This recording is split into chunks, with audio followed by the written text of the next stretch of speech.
আজকে দুপুরে মেনুতে ছিল চিংড়ি মাছের পাতলা করে ঝোল, তা আবার গরমের সবজি দিয়ে। তাই ভাবলাম আপনাদের সাথে রেসিপিটি একটু শেয়ার করা যাক।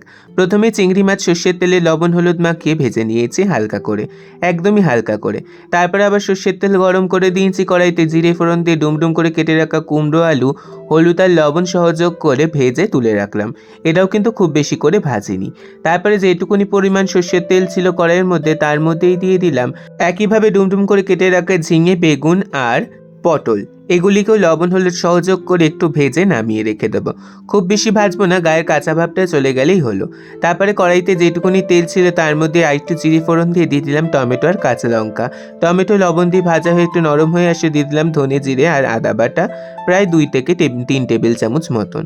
তারপরে দিলাম লবণ, হলুদ, লঙ্কার গুঁড়ো, চিনি স্বাদ মতন সব দিয়ে বেশ সুন্দর করে তেল ছাড়া অবধি মশলাটাকে কষিয়ে নিলাম।